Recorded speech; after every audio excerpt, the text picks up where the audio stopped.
Freedom Christian Center Church and Jeff Edwards Ministries International present On the Road with Jeff Edwards. Dr. Edwards is ministering in Jacksonville, Arkansas at Emmanuel Bible Fellowship. His message is entitled, Give That Woman What She Wants. In this series, he is dealing with marriage and the family. To get the attention of God's people. Tonight, Apostle Jefferson Edwards, all the way from Kansas City, Missouri. He's a family man. So what God has chosen to tie down his purpose in a word called freedom by way of the truth. He has a serious mantle on his life, and I'm going to ask you these moments as he's getting ready to don this platform, I want to ask you to be interceding and praying on his behalf. And then I want to ask you, even after you leave this place, in your times of prayer, remember the mandate that's on his life. And I know God sometime will offend the man to reveal the heart. Yes, he will. He will offend the man to reveal the heart. Because once the heart is revealed, we get down to cut to the chase. And then God can help us where he needs to help us. And so tonight, as we're thanking God for this family man who has two daughters, lovely wife, and by the name of Deborah. She just shared a birthday as well. I think Pastor Belinda, she had birthday this month. Pastor Jerry had a birthday. Lady Greer had a birthday. Boy, I tell you, we have October, we're just taking it over. And God good. Listen, all the way from Kansas City, Missouri, with an awesome mandate on his life. And we're expecting the word of the Lord to come so powerfully and meet you at the point of your need. I'm going to ask you to bless the heavens. Honor the Spirit of God as Dr. Jefferson Edwards, all the way from Kansas City, Missouri. Freedom Worship Center. Bless the Lord for him. Give a good God bless you for him. Man of God, Dr. Edwards. God bless you, sir.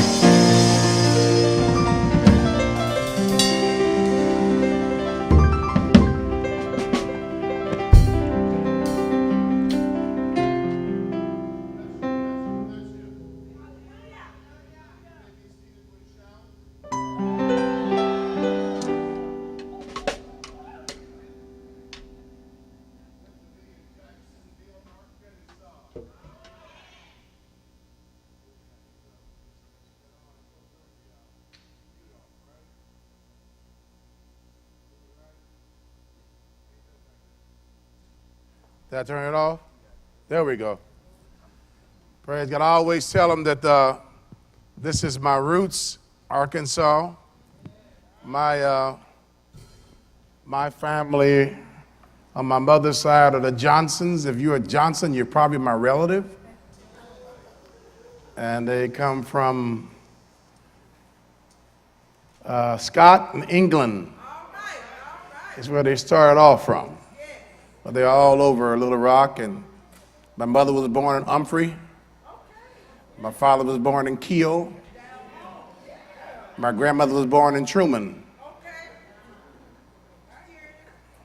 And the other side of the family, Donaldsons, came from Alabama to Tail. I don't know where that is.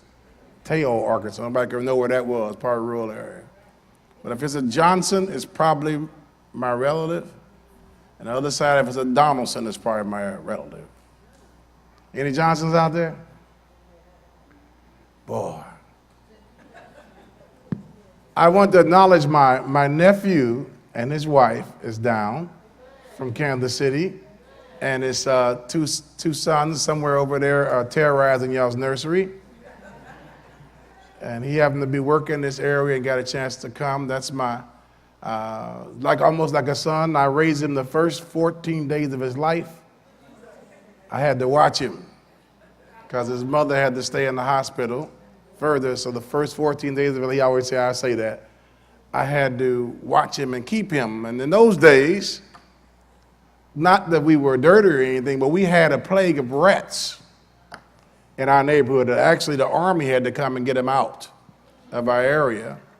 And in fact, one of our games we used to play in the yard, getting bricks and cornering up the rats up and trying to hit them with the bricks. Well, the games we played. And that day, the rats were very bold. You could stomp at them and look at you like, what? What you gonna do? So we had to protect our babies from the rats that would come and would lick the milk off of them.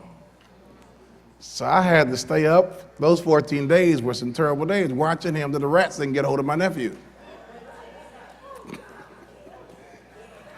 I don't know if y'all experienced that, but in Kansas City, we had a plague of rats in the urban area. And he was born during that time. I'm sure he's probably so crazy when the rats probably did get a hold of him. But amen. I want to act something a little different tonight. I want all the men to move as forward as you can to get in those first 3 rows. If I have to move some women out, move out. I want the men, leaders can stay on the front, but you, come on, men, all the way up the front. Move it. You bring your wife with you. Get on those first 3 rows.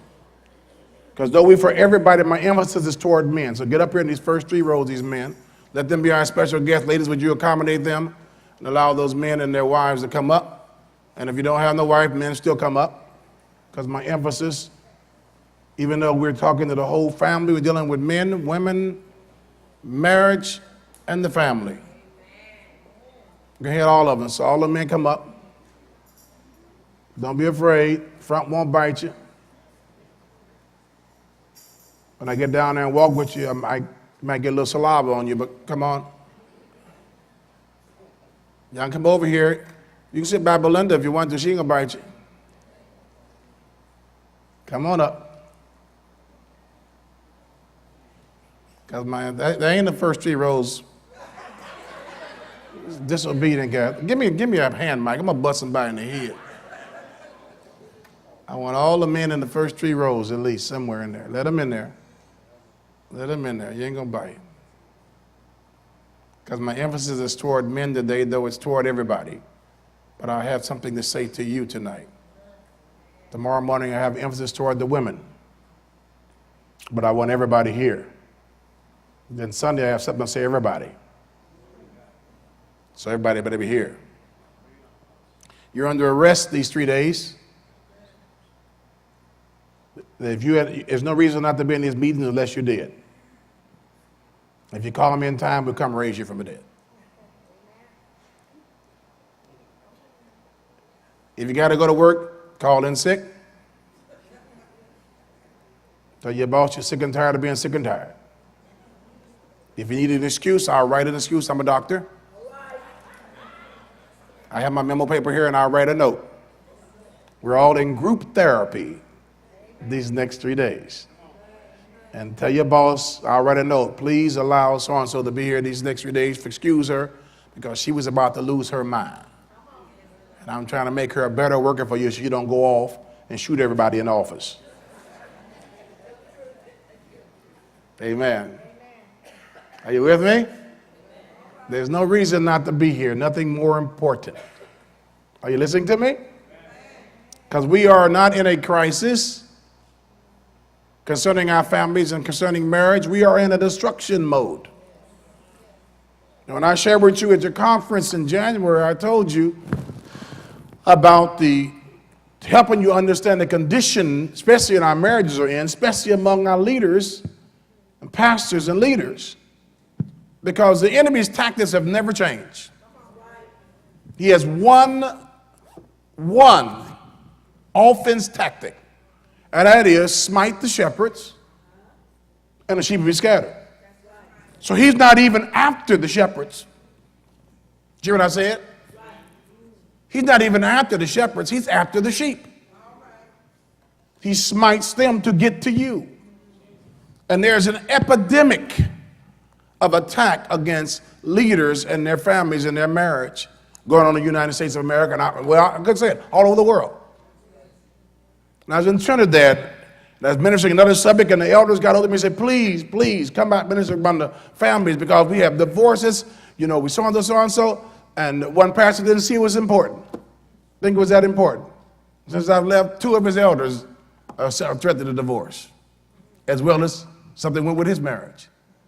There is an all-out satanic attack against marriages, ultimately against relationships and the family, and foundationally against men.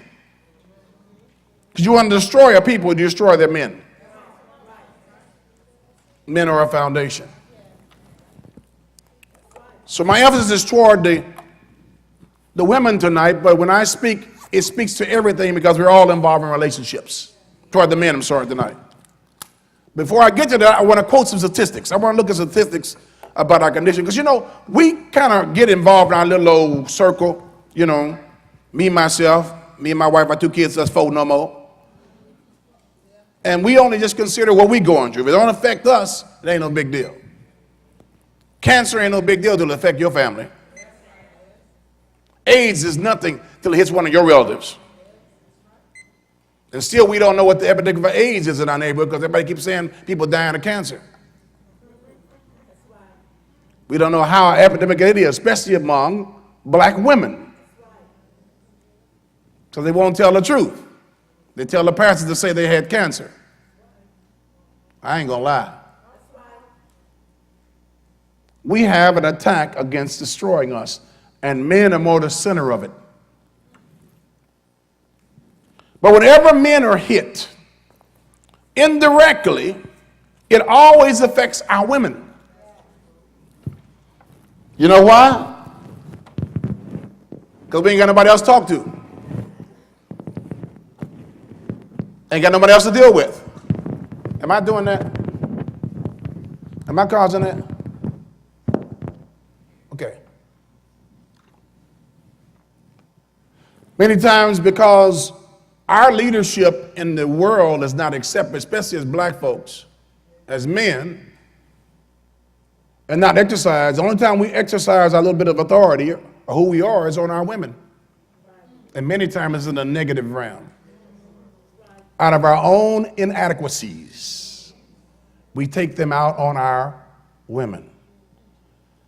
Now I'm going to say some things. I don't want nobody walking out on me. I want you to wait till I finish because I'm going to say some very hard things, but I'm going to balance them out. So don't get up and say, I don't believe that, I want to hear that. I will bust you.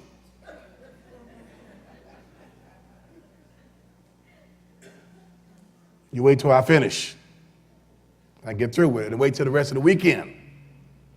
Because my emphasis tonight, as the men, I'm going to be on you tonight. Are you out there? Amen. And say, men, we can take it. That was as weak. I'd knock unction and knock a flea off a chair. Say, men, we can take it. Say, we need it. Slap us. All right. You heard them, didn't you, Sister Harvell? They said slap them, didn't they? Mm-hmm. Women slap. I'm going to knock you out. Plus the cap on your behind. One of the reasons, because of the attack against us, ultimately you want to destroy a people, destroy their men. And in the enemy's effort to destroy the men, he gets to the whole family. That's one of the reasons we find domestic abuse is so high among the African American community. Let me read some statistics. Domestic violence occurs in an estimated 4 million intimate relationships each year in the United States. We're now recognizing and dealing with the urgency and severity of domestic violence in cities from coast to coast. They're not really recognizing it because it's an underneath thing. The statistics reveal that domestic violence is one of the most important public health problems in our country, and it is time that we all address this issue and consider the following findings. The Surgeon General of the United States reports that domestic violence causes more injury to adult women than cancers, heart attacks, or strokes. FBI statistics point out that a woman is battered every 15 to 18 seconds in the United States. More than 3 million children witness domestic violence, and more than 4 million women are battered to death by their husbands or boyfriends each year. Each year. Approximately 1/3 of female murder victims in the United States are killed by their husbands or boyfriends. Turn to somebody and say, that's satanic. Tell them again, say, that's satanic. Domestic violence, partner abuse, and battering refer to the physical, emotional, sexual, and psychological abuse performed by one person against another. Say that behind me. Physical, emotional, sexual, psychological abuse. It's performed by one person against another. And the abuser and the victim are involved in or have had an intimate or romantic relationship. Who are the victims mostly? Domestic violence, including battering, happens in all socioeconomic levels to urban or rural women, young or old, with child and childless, single, married, divorced, and within all religions, racial, ethnic groups, and geographical locations. Councils on Family Violence has designated domestic violence battering as an unreported epidemic. Unreported epidemic.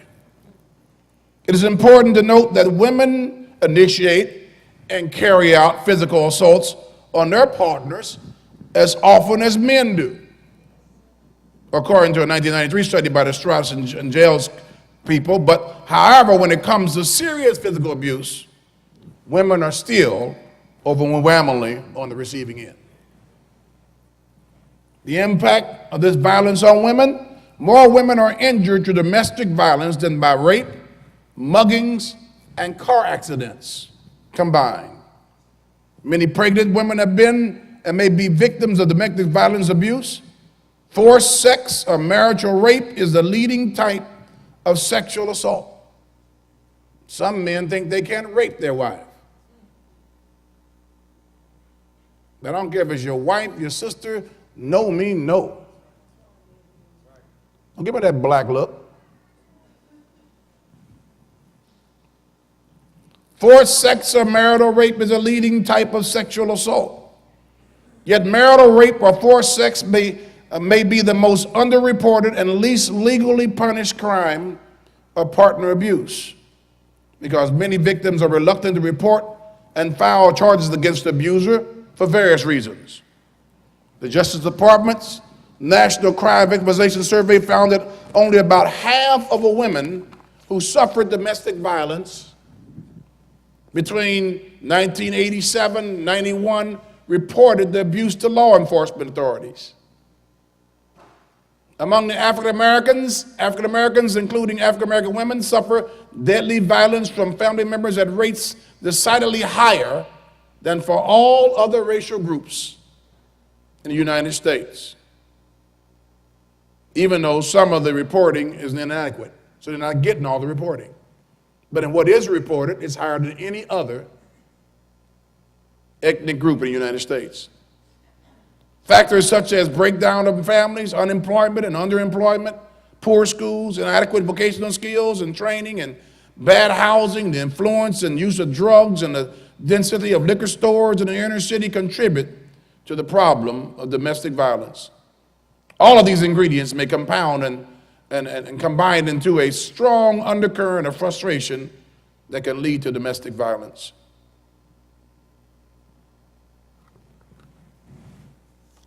Are you still with me?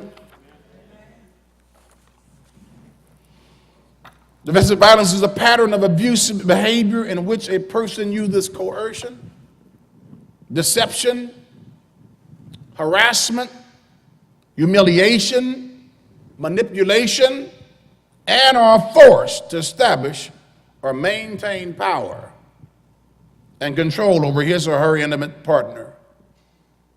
Economic, emotional, psychological, physical, sexual, and verbal tactics are used by perpetrators to control and obtain power over their partners. Didn't hear about no love there, did I? Domestic violence crosses ethnic, racial, age, national origin, and sexual orientations, religious, and socioeconomic lines. The majority of victims of domestic violence in heterosexual relationships are women. 1 out of every 3 adult women experiences at least one physical assault by an intimate partner during adulthood. In recent years, the definition of domestic violence has expanded to include other forms of violence, such as abuse of elders, children, and siblings. The Centers for Disease Control and Prevention has redefined the term domestic violence and uses the preferable, more specific, intimate partner violence, which includes violence between same-sex partners and male victims of violence. So the term domestic violence is the more appropriate one, but they use interchangeably with the term intimate partner violence. Let me finish by saying African Americans experience, again, domestic violence at a high rate in comparison to their numerical representation in the population. Although domestic and sexual violence occurs in all social economic classes, social economic disadvantages do increase the risk of the incidence of violent crimes. In intimate partner violence cases of spousal assault, power balance is an important risk factor. Among domestic violent cases, husbands who have or feel that they have less power than their wives are more physically abusive toward them because of the perceived lack of power in other areas of their lives. In fact, it says when a wife makes $400 more or 4% more than a husband, the violence goes higher. Houston, we got a problem. Church might say we got a problem. Now, the way you're looking at me helps me understand you don't hear much about this. Nor do we usually bring these things to the pulpit.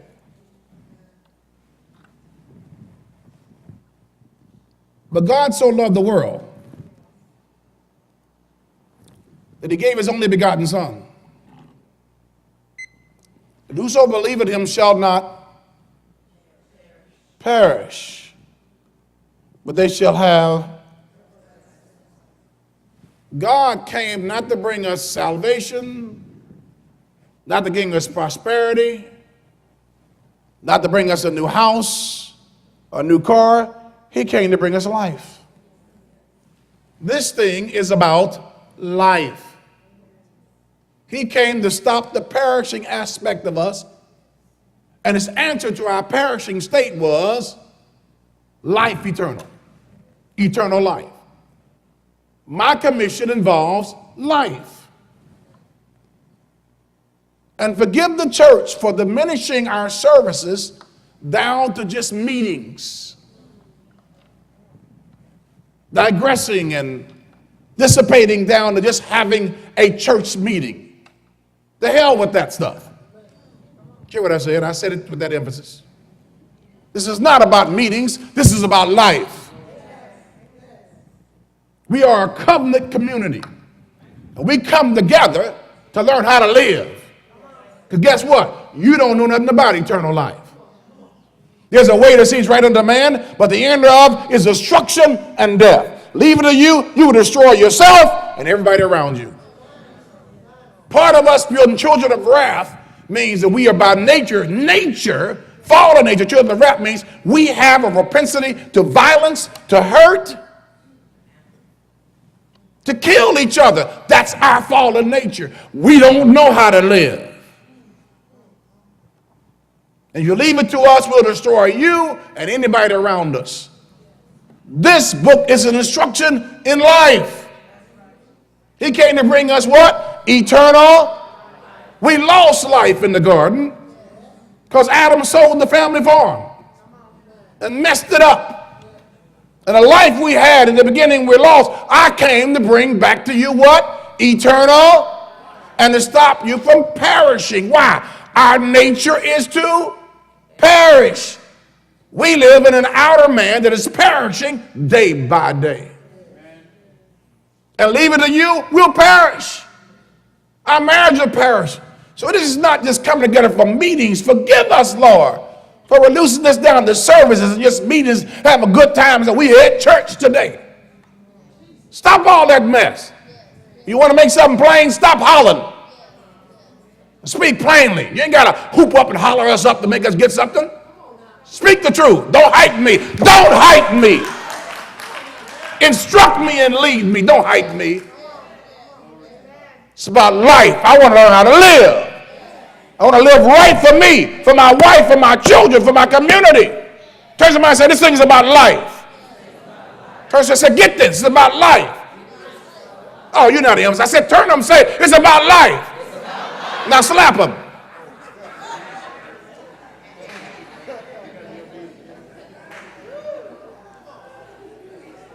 We need a wake-up call. We ain't coming to church to have a good time. I can go to a concert and have a good time.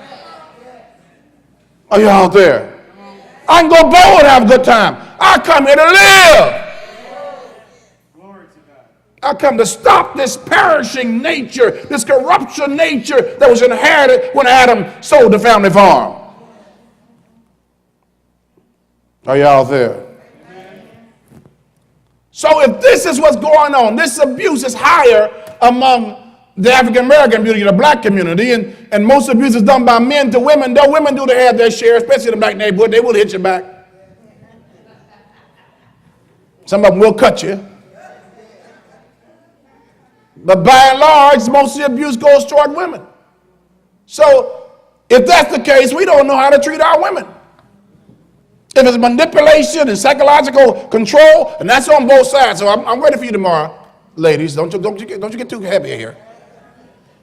Manipulating and controlling, and most of our orientation is toward wanting and demanding and expecting, not giving. Then we're messed up. Then I got to talk to the men. My theme for you men is this.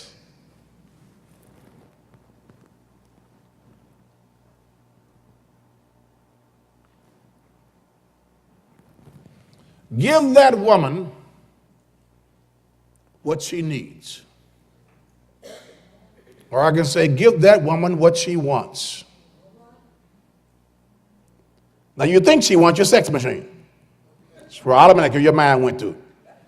Oh, she wants Mr. Big Papa. That's what she wants. That's where your mind went. Yes, it was. Give that woman what she wants. Oh, she wants Big Papa. Well, Papa probably ain't that big anyway. But anyway, she can get Papa anywhere. Yes, she can. Every woman out here, I don't care if you're ugly or sin, got some man that's crazy about you. He might be crazy and deranged. But if you called him up, he'd be where you are in a second.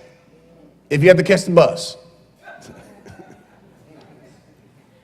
So anybody who wants your sex machine, yeah, that's there, but that's not what she wants. That's not the man that she wants. Those are friends' benefits. But most men live their lives on the basis of their third leg. They call a penis. Their lower head. The one with the one eye. He's always looking down the ground so he ain't got no vision. And when he is up, he's spitting out stuff so he can't see well. Stop being shocked over there, brother in the green shirt. You're looking like, he didn't say that, did he? Yes, I did, and I've been nice thus far. We know in the neighborhood. Now, you can play with me if you want to. But men know in the neighborhood that if ain't nothing else going for you, if you ain't got no job, if you ain't got no career, ain't going for it, you know how to use that third leg, don't you? Say amen, brothers. Don't play with me now. We know how to work it and get by with it. There's men 50 and 60 years old, ain't never accomplished nothing. Their wife been supporting them all their life. And you ask him, well, can he work? No, he got a bad back.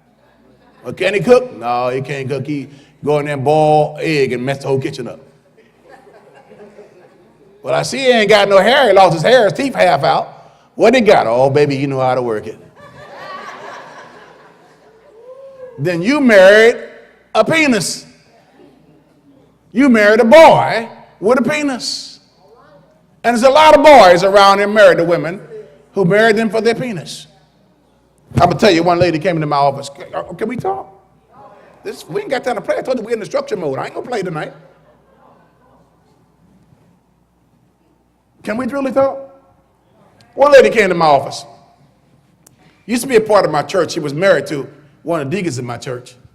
And they got a divorce, or actually they separated before I got divorced. But they were both in the church still. They still remained in the church. They had children. So finally she went to another church. But she always still looked at me as a pastor. And she found, after being separated for years and years from this deacon, and both of them never got involved in anybody, she found some man. She came in, she wanted me to counsel him, get him together, you know, marriage counseling. So she came in a little ahead of the guy coming, and she said, now, I just found out that he got some other kids he didn't tell me about. He's been married before and whatever have you. And I said, is he working? No, not right now. He lost his job. And I said, well, has he got a career or skills or anything? He says, no. I said, well, I got a glimpse of him the other day. He didn't look that good. What is it about it? He said, you didn't have a job? Well, it's kind of like him. I said, can we talk? I said to him, is his dick that big? You heard what I said. I said, is his dick that big? Did you drop everything about him to marry him? That's almost all. He said, oh, pastor, you didn't say that. Oh, pastor. She sat there and started crying. I realized that's the only reason she chose a man. He had nothing going for him, could add nothing to it. You can look at me funny, but you know folks all throughout the hood that make decisions on the basis of that stupid thing. I told you we're in instruction mode. And you get offended, I don't even care. We're in instruction mode.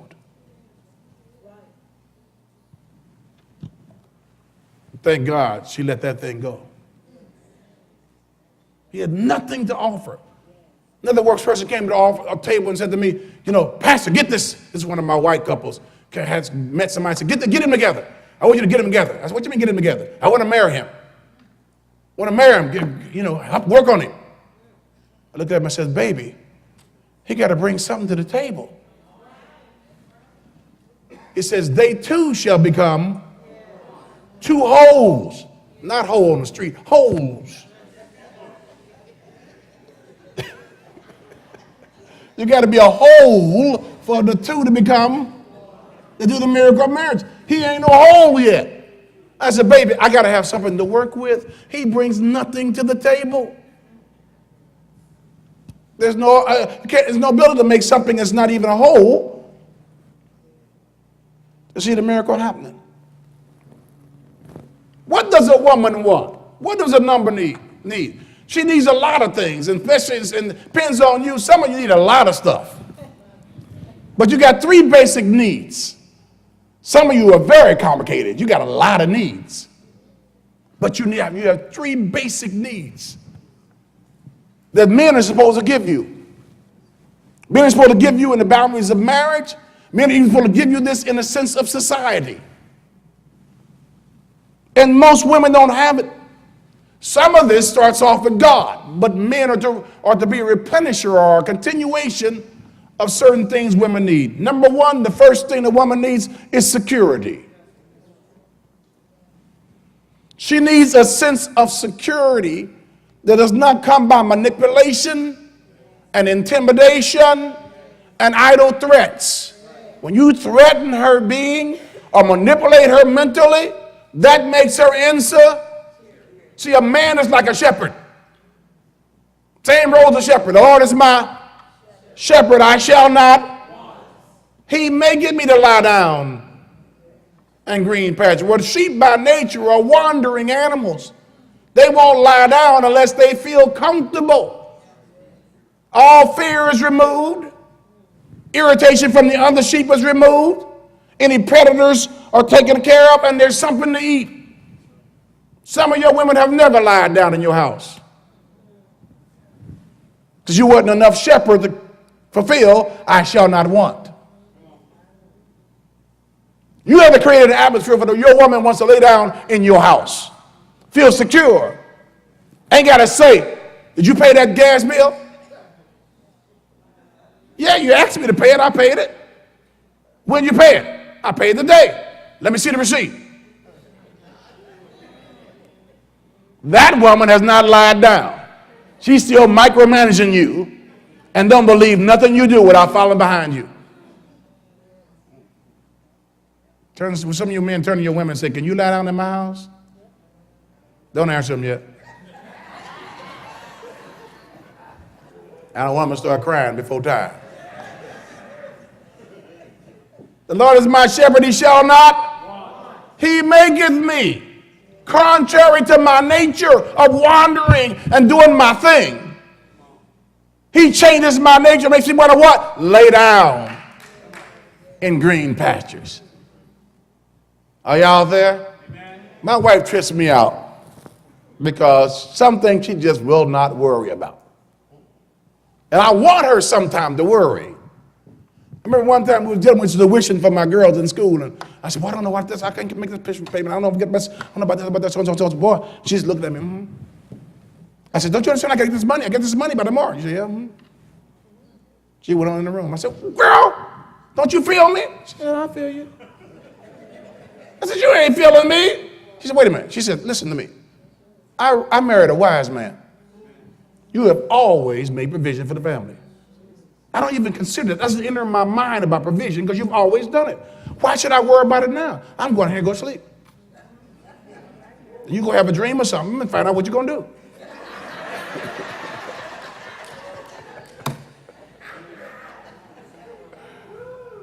That's what it means. It means when it says, trust in the Lord with all thine heart. Lean not on thine own understanding. All the way. It means trust like a carefree woman that totally doesn't even consider it because she knows it's going to be all right. How many of our women are carefree? But they ain't going to, as we say, ain't going to worry about it. Instead of overseeing everything we do. Somebody say security. Turn to Genesis 3:16. Now please don't miss me up on this one. I'm going to deal with those traditional scriptures that have been misused. You still with me tonight? Those traditional scriptures have been misused, I'm going to deal with, but I want you to hear me tonight. Don't preconceive me. Don't try to go ahead of me when I deal with this scripture. We've heard many times where it says, after the fall of woman, he says under verse 16, fall of man, when he said under the woman, he said, I will greatly multiply thy sorrow and thy conception in sorrow. Thou shalt bring forth children, and thy desire shall be to thy husband, and he shall rule over thee. Oh, now they go, oh, there he go. Talking about somebody ruling over me. No, don't misunderstand me. I'm very balanced. Hang with me for a minute. His desire shall be to thy husband, and he shall rule over thee. The word desire means the stretching out after, a longing or to run after, or be over or overflow toward.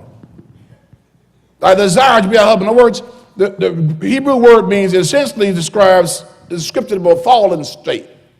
Because they didn't need this description when they were right with God. After the fall, their roles had to be defined. Before the fall, there was no need to define their roles. So it's essentially a description of a fallen state when he says, thou shalt desire to have your husband's place of authority. You shall want his place of leadership over you, but it shall not be. He shall be your authority. And he's not commenting on whether or not a woman is as good as or as spiritually capable or potentially capable as a man. He's simply declaring that under the present conditions of this fall, where you've fallen out of the place you once had, under these present conditions to which flesh has come, you shall be under his authority. And he states that this shall not be easy for you, but your desire shall be under the husband to take away his rule over you, to assert yourself. What do you mean by that? This whole thing of rule has nothing to do with the person or the nature. It's his position and his placing once the fall came. And it has nothing to do with him being pompous. It's for the safety of the woman. I explain it even more so as we build up on this. For the safety of the woman. His rule, which means, his rule, it literally means to have dominion, to have dominion, his governorship, his reign, his rule is having power, shall be over you.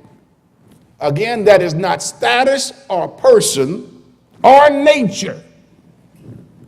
That's position and placing. Men and women are created equal. Are you out there? He gave them the dominion, but the enemy found a way to usurp that dominion through the woman, and for safety, God says, I'm going to place his rule or authority or power over you. You won't like it because you've known an equal status, but it's there. And I'll build up on that. But don't say, I don't want no man ruling over me. Nobody going to tell me nothing. Somebody going to tell you something. Are you out there?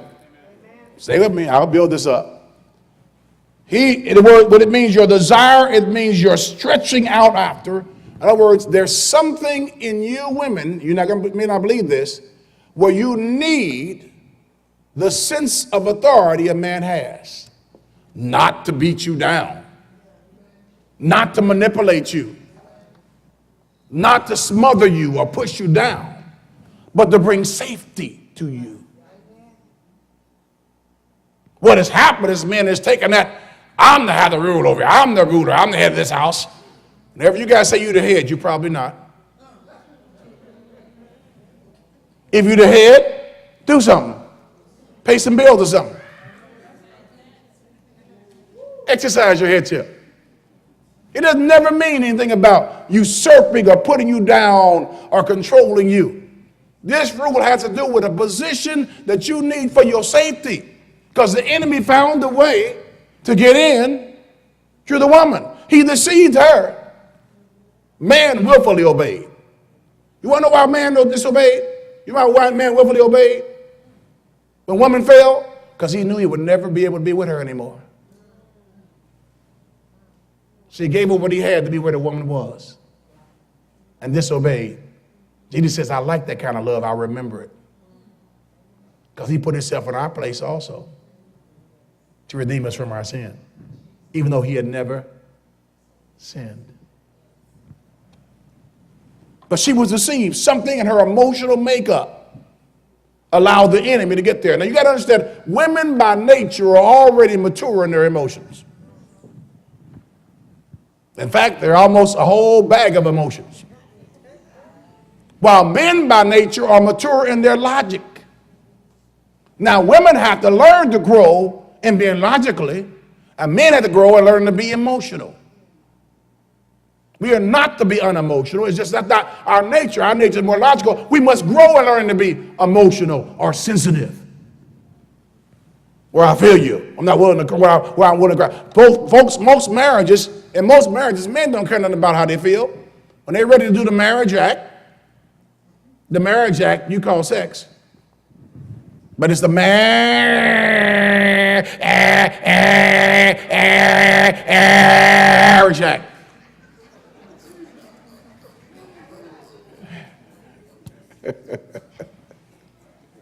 You call it sex. Men don't care about how they feel. They're ready for it. Just going there, up in the place. They don't care they're mad yesterday. Today I feel it. Let's do it. The women say, wait a minute now. No, no, not yesterday. No, we ain't doing nothing. We ain't doing nothing because you ain't apologizing the way you said what you said last week on Thursday. Their emotions are still affected by what you did. The emotions, you ain't getting none tonight. Till you apologize and put some barbecue sauce on my toe and kiss them. Man, tell me what? What are you talking about? What happened last Thursday at 11 o'clock? In fact, it was 11:31 and 50 seconds.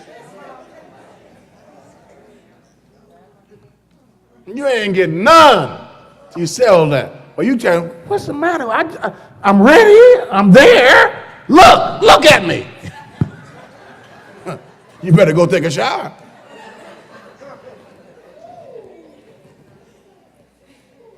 We logically feel like if I'm ready, you should be. But women are emotional. I ain't feeling nothing. So you already mature emotionally. You got to grow logically to balance it out. And men got to grow emotionally. That's why if we learn how to work with each other, we are balanced to each other. You have been listening Instead of trying to to change each On other. the Road with Jeff I Edwards. said instead of trying to change Dr. each other. Edwards has been ministering in Jacksonville, Arkansas So it's at a Emmanuel stretching Bible along Fellowship. need for His message, entitled Give That Woman What She Wants, is the first in a series dealing with marriage and the family. The ministry of Dr. Jeff Edwards can be heard at Freedom Christian Center Church in Kansas City, Missouri. Freedom Christian Center Church is now sharing church facilities with Faith Presbyterian Church at 8301 James A. Reed Road. That's 8301 James A. Reed Road at the corner of 83rd and James A. Reed, 1/4 block off 83rd and Blue Ridge Boulevard in Raytown, Missouri. For more information, call 816-765-9915. Services are at 1 o'clock p.m. That's 1 o'clock p.m. each Sunday afternoon. Thursday prayer and Bible fellowship are held each Thursday at 7 o'clock p.m. Jeff Edwards Ministries presents our special book offer, Where Are All the Fathers?, for a price of $15.95 plus shipping. To order, call 816-765-9915 or write Jim I., Jeff Edwards Ministries International, Post Office Box 300873, Kansas City, Missouri 64130. For a limited time only, Jeff Edwards Ministries International is offering Where Are All the Fathers workbook along with a book for a special price of $20 plus shipping. Call today at 816-765-9915 and order your book and workbook. Jeff Edwards Ministries and Wordmongers present Fatherless Diaries, Case 1, based on Dr. Edwards' book, Where Are All the Fathers?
Come on in, come on in.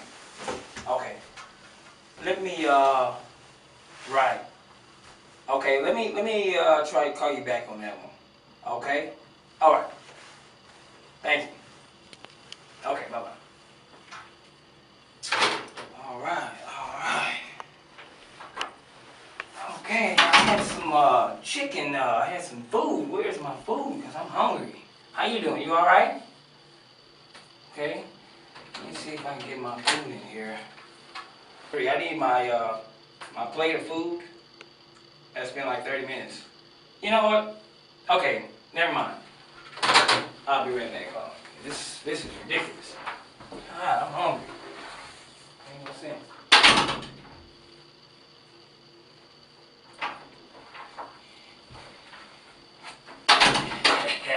Alright. Oh yeah. Okay. Got me some chicken.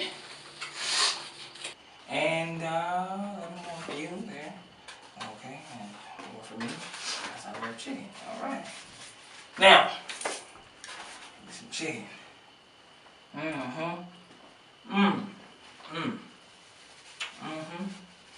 You better go ahead and get you some of this chicken. Don't be over there faking. I know you want some of this chicken. Go ahead, they ain't giving you nothing up in here but some dog food. You better eat.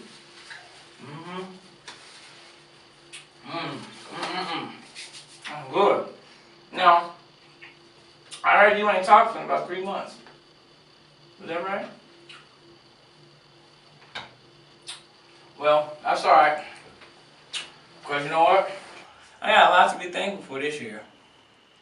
Like my 2 dogs, Pepsi and Cola. Hey, they are right.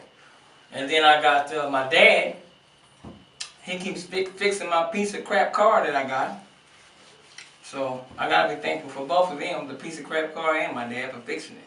Wow, I got a lot to be thankful for this year. What about yourself? Well, that's alright. Don't worry about it. 'Cause I got a lot to be thankful for. I used to have a dad. Oh, really? Well, I bet he wasn't as cool as my dad. He was cool, but he dead now. Oh. Well, I'm sorry to hear that, Tatiana. That had to be very tough. Yeah, but I'm really strong, like he taught me to. Yeah, like he taught you to, because I couldn't survive another day in this place. He had to talk to you very, very well. Yeah, but sometimes I got questions that I don't got answers to. And I know he would, but when he died. How do I say goodbye to what we had? The good time that made us laugh, I'll wave them back. Kevin Hart ain't gay. Kevin Hart ain't gay. I thought we get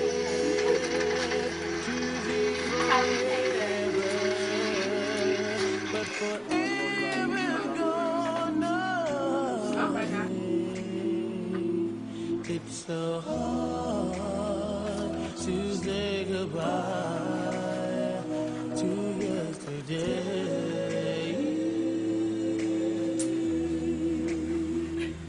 I don't know where to go.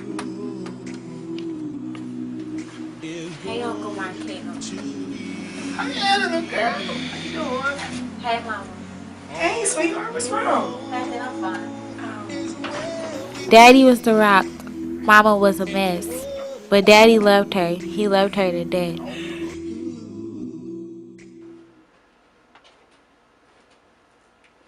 Daddy, where's Mama? Sweetheart, I haven't seen your mother since Sunday. I wish you would hurry up. I'm hungry. How about we go down to Burger Joy and get you a burger? All right.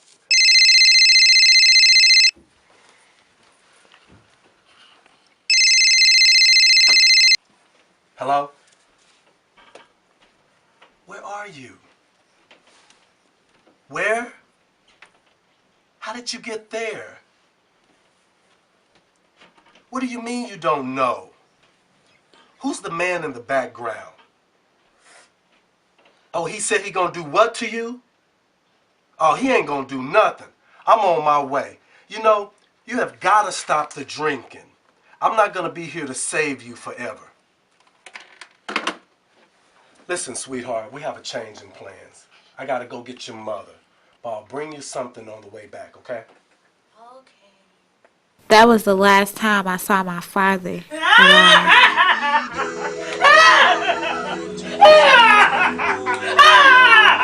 Where's my daddy? Mama, where's my daddy? Mama, where's my daddy? Where's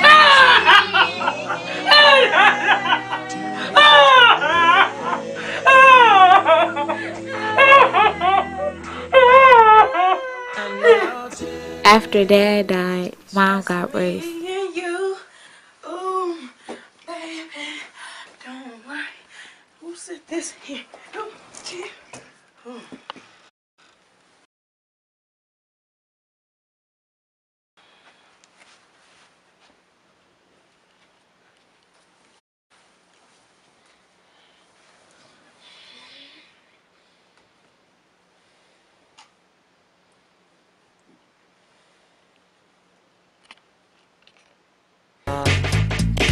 You know, cause in some you'll think she's the best thing in the world. She's so high, she'll drive you right out of your mind, steal your heart when you're blind. Beware, she's scheming, she'll make you think you're dreaming. You'll fall in love and you'll be screaming, demon. Poison, deadly, moving slow. Looking for a mellow fellow like the vote getting paid, laid, so better lay low. Scheming on house money and the whole shit. The low pro hoe should be cut like an afro. So what you saying, huh? She's winning to you, but I know she's a loser. How did you know? Me and the crew used to do her.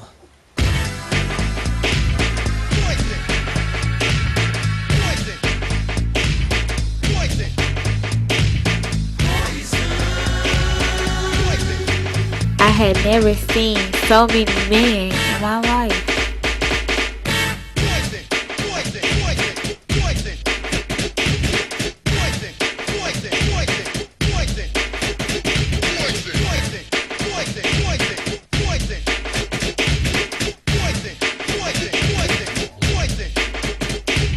I was at the bar, shake big and taking them all. And that night, I played the wall. Checking out the fellas, the highs and lows. Keeping one eye open, still clocking the hoes. There was one particular girl that stood out from the rest. Poison ass can be with a high power chest. Michael Biggins here, and I'm running the show. Bell, Biff DeVoe. Now you know.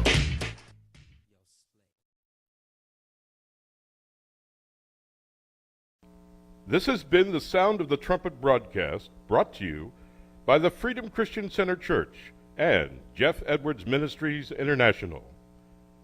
For more information or prayer, call 816-765-9915 or visit our website at www.jeffedwards.org. That's jeffedwards.org.